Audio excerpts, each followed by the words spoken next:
The ending of an era.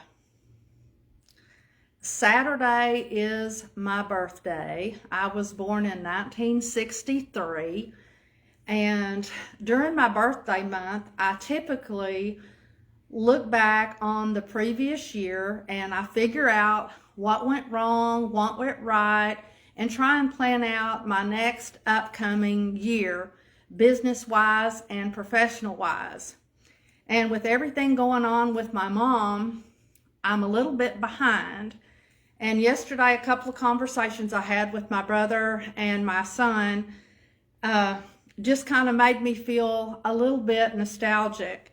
You know, I've been dealing with mom, have her here now on in-home hospice, so that's been a struggle, you know, dealing with that next chapter in life.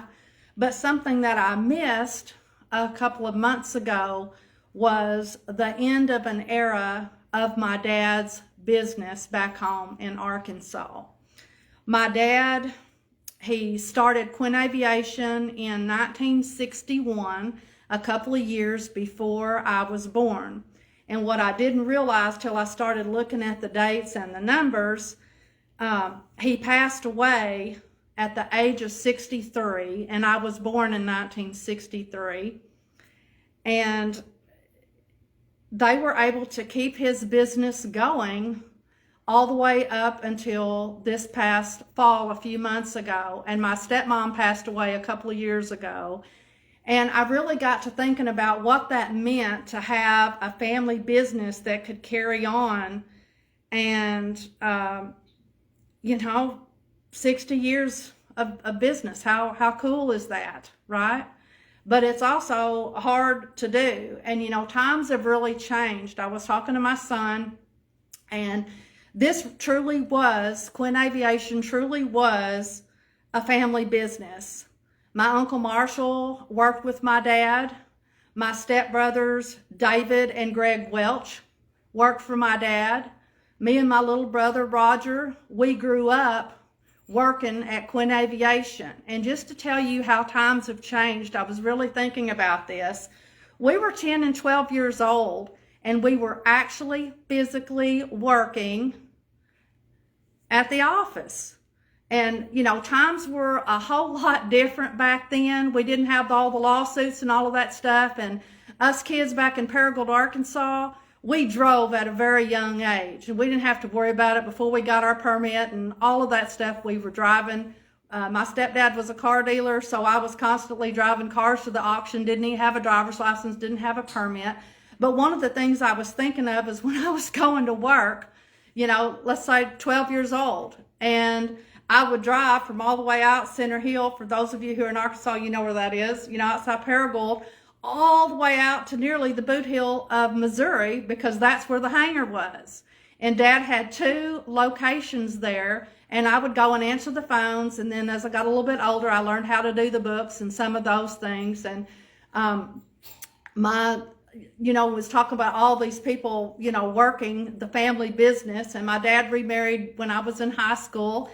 And her 2 kids, Tara and Kevin, and Tara's husband, Blake, they all have worked for Dad's business forever, you know, forever and ever. And my husband worked for Dad before we made the Army our family's career. And so it truly was a family business. Now, he did have other people that worked in the business as well, but I got to thinking how awesome that was, that his business provided for all of these years people's living.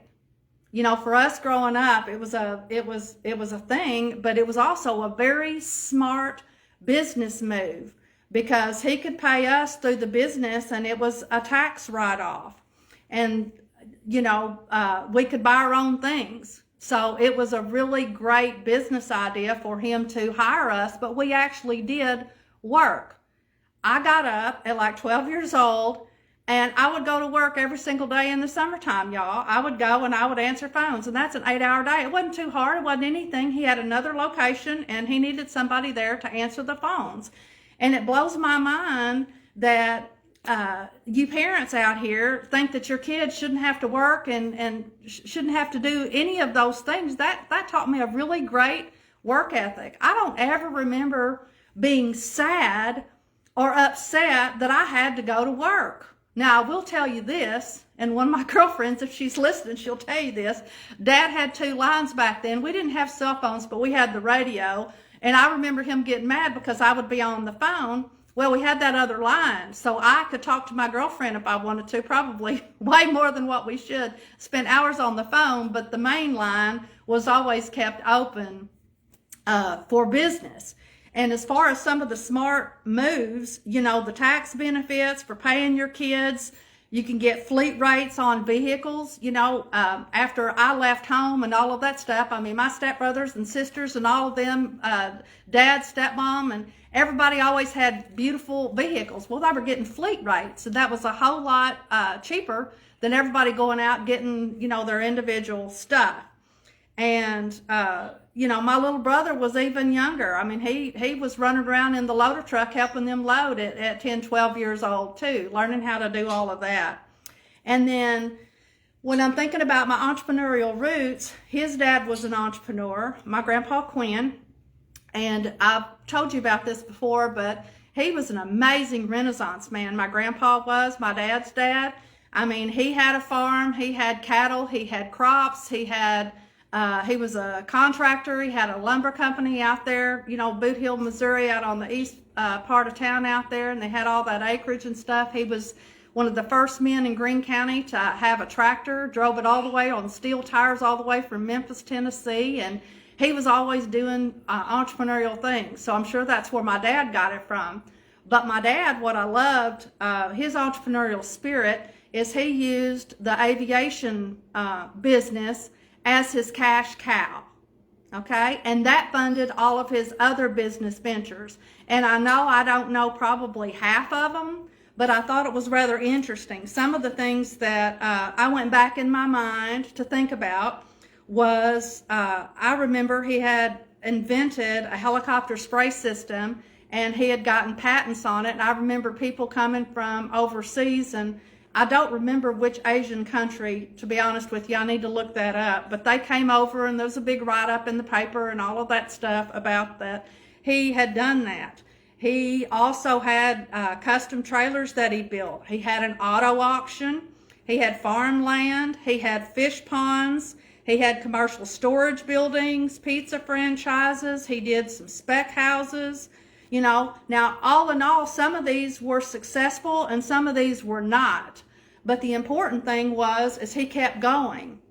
And for me, as a serial entrepreneur myself, I love the fact that he was able to find his cash cow, you know, and use that to kind of catapult him into other ventures. Because for the flying service, you work during basically farming season. And then during the winter time, you're off. So you need some other ways to supplement your income if you're not making enough, you know, or whatever. Now, there was some things that I absolutely hated about that. You can only imagine as a young girl there in Arkansas, when everybody else was going on vacation, when kids were out of school and all of that stuff, you know, Dad couldn't take off. He was always working. And only in the latter years, right before he passed away very young, you know, was he actually able to enjoy some of that time. And so again, I just kind of wanted to reflect a little bit on my heritage, and I don't give him enough credit, I don't think, for that entrepreneurial spirit that he gave me and our family members.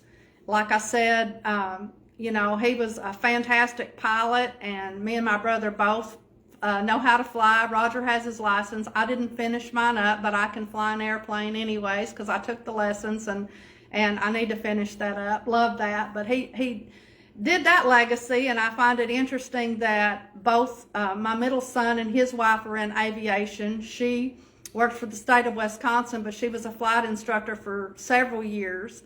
And my son is an A&P and actually inspector up there in Wisconsin as well. So they're both in the aviation industry, which I think is pretty cool. But, you know, I'm sitting here thinking about if any of you are wanting to build a business, some of the things that you need to think about is what happens after you're gone. And again, I've been working on some trust and with some other people as well as my own to try and update and get some things in place, because sometimes when you own your own business, all you've done is created yourself another job, another job.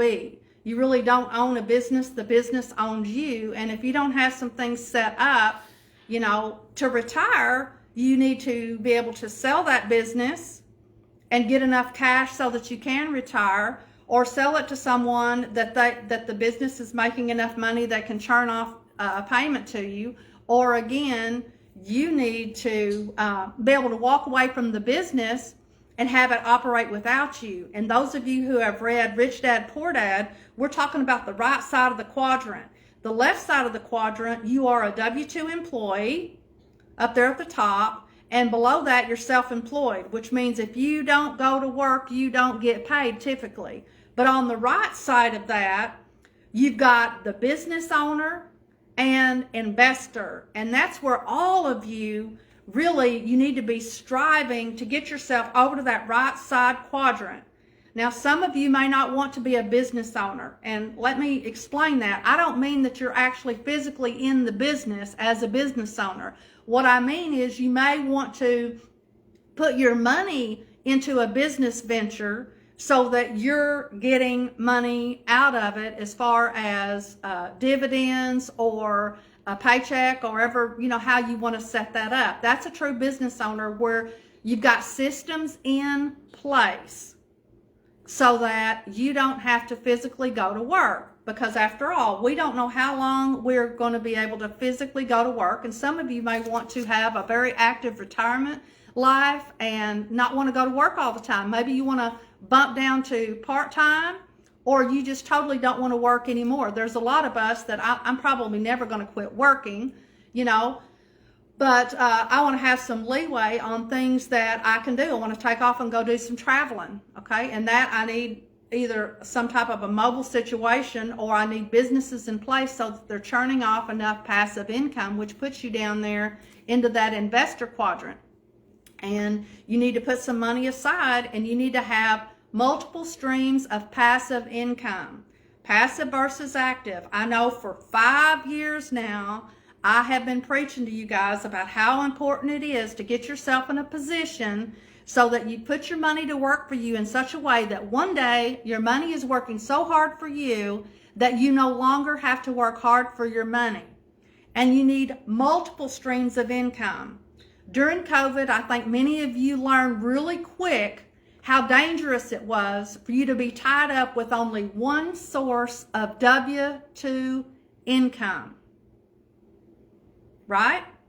When you lost your income, everybody lost their minds, especially if you didn't have any kind of credit or savings that you could fall back on during that time. It was a really scary time for a whole lot of people. Lots of people were watching their bank accounts every day to wait on that government handout. So if there's anything that I can tell you that I have learned over the course of my life and working with people with their finances and all the things that I've learned in trying to build businesses of my own and all of that stuff, is you need multiple streams of passive income. Passive versus active. Active means you actually have to do something in order to earn that work. You own a business, you go do a job, or you're a W-2 employee and you go to work every day. If you don't go to work, you don't get paid. And I'm not counting salary, okay? Because salary is the same thing. You still have to go to work. You still have to go to work to earn that paycheck. But for passive, you're putting your money to work for you. And there's lots of opportunities out there in this day and age. So anyways, just wanted to hop on here. Again, I've kind of been not really feeling it, y'all, to be honest with you, dealing with mom. I think I got things on the uptick with that. I'm really happy with how that's going this week and feel a little bit better so I can kind of get back to doing my normal routine. But again, this is one of the beautiful things about doing what I've been doing, helping people with their finances and building passive income, is it's okay if I can't be on here every day. It's okay if I can't get on Zoom and talk to folks. It's okay, because we've got multiple streams of passive income that's coming in whether I do anything or not. I just happen to love what I do, and I love helping people, and I want to continue that.